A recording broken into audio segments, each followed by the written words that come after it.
monde, c'est ça et aujourd'hui on se retrouve pour une nouvelle vidéo où on va parler encore d'un manga. Alors je vous le dis encore, c'est le même format de vidéo que j'avais fait sur One Piece et Dragon Ball, c'est-à-dire que c'est un manga où j'explique et je donne mon avis sur un manga en particulier. Aujourd'hui ce sera un manga de sport. Alors avant de commencer vraiment la vidéo et rentrer dans les détails, j'aimerais vous dire que j'ai encore changé de cadrage. Alors oui, je sais, je change beaucoup de cadrage en ce moment, tout simplement parce que j'aimerais bien tester toutes les possibilités qu'il y a de filmer dans ma chambre. Et donc forcément vous me dites laquelle est votre préférée. Donc là j'ai tout simplement mis la caméra plus haut, donc j'espère que ça vous plaira, mais en tout cas c'est pas mal. Donc on va maintenant vraiment commencer la vidéo. Donc je vous disais, c'est un manga de sport. Un sport qui est d'ailleurs pas très connu au Japon je crois, mais il est quand même assez connu. Donc je pense que vous avez deviné de quel manga je veux parler.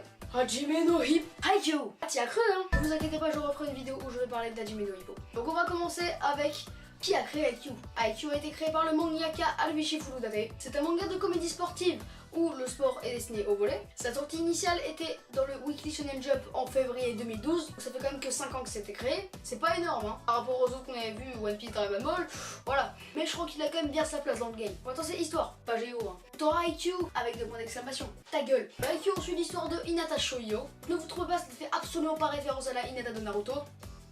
Bon ok, ils sont tapés tous les deux, on est fragiles hein. Bon quand même Hinata ça devient plus trop fragile à la fin de l'histoire, mais Hinata ça reste une fragile. Calmez-vous dans les commentaires, je vais me prendre des rageux. Prendre des rageux. J'invente des expressions maintenant. Qui va se prendre des rageux sur la gueule sérieusement? Ah, rageux. Donc bref, donc je disais on suit l'histoire d'Hinata Shoyo qui enfant a vu une pub.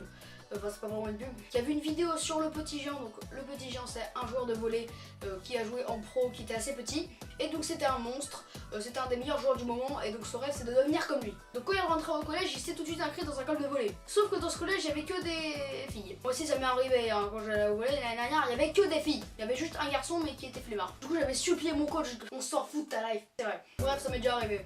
Donc forcément tout le monde s'en foutait de sa gueule. Il devait pas passer de très bons moments.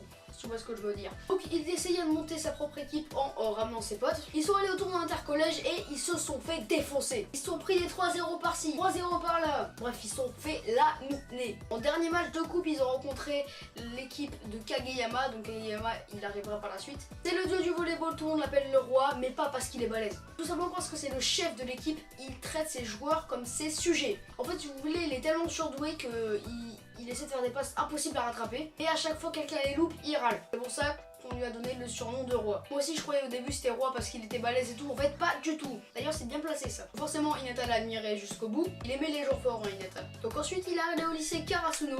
Et forcément il a tracé au club de volley. Et devinez qui il a rencontré? Kageyama. Alors au début ces deux petites brutes là ils s'entendaient comme chat et chien hein, c'était le bordel. Et donc pour entrer dans l'équipe de volley, le capitaine de l'équipe masculine de Karasuno, il a dit qu'il devait bien s'entendre pour qu'il rentre au club de volley. Forcément ils ont entraîné à se blairer hein. C'était pas très réussi mais bon. Donc, ils ont quand même réussi un petit peu et c'est devenu un duo de dingue. Il faisait une action en 2,5 secondes, mais passe à 300 km/h de Kageyama, la réactivité et les réflexes de Hinata, bref c'était n'importe quoi. Limite les spectateurs ils devaient avoir des jumelles pour les voir. Allez là, putain, elle est où? Tu veux essayer de les suivre toi? C'est devenu un bingo, celui qui arrive à les suivre, il avait un ballon de volley. Donc c'était un duo de dingue. Et du coup l'équipe de Karasuno a monté, voilà, en flèche. En plus avec les premières années qui sont arrivées comme Tsukishima, c'était le bordel. L'équipe de Karasuno elle est passée de ça à ça. Je vous rappelle qu'au dernier tournoi interlycée, elle s'était fait défoncer. Donc je pense que ça a été une grande soulagitude. C'était un grand soulagement pour l'équipe de Karasuno. Ensuite on suit l'histoire de ces deux, de l'équipe Karasuno. Ils vont au tournoi de printemps, ils vont au tournoi d'interlycée machin, je sais plus. Et ils défoncent tout. Bref, c'est trop bien. Maintenant, qu'est-ce qui est mon personnage préféré? Vous devez bien vous le demander. C'est Nishinoya.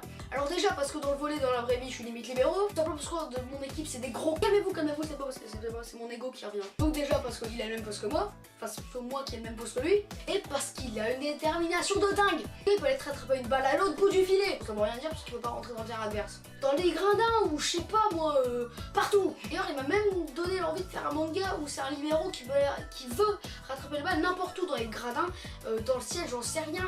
Voilà. J'ai vite renoncé parce que tout simplement j'arrive pas à dessiner les volleyeurs. Pour moi c'est très galère, j'arrive pas vraiment à représenter les mouvements. Donc aussi ce manga est pour moi très bien dessiné. Bref, j'adore ce manga. C'est pour moi mon manga de sport préféré. Tout simplement parce que c'est volley déjà. Je vous ai dit que le volley est mon sport préféré. Et parce que je kiffe l'histoire, le suspense pendant un match. Bref, je kiffe comment la mise en scène de ce manga est créée, le scénario et les dessins. Bref, j'aime ce manga. Ça fait 15 fois que je le dis je crois. Donc avant de terminer la vidéo, j'aimerais juste te poser une petite question. Si tu devais dessiner un lieu et t'y sauterais dedans, notamment un lieu de manga, que dessinerais-tu? Je répondrai à ça dans les commentaires de la vidéo. Donc c'était à ça, je vous dis à tous pour une nouvelle vidéo. Tchuss!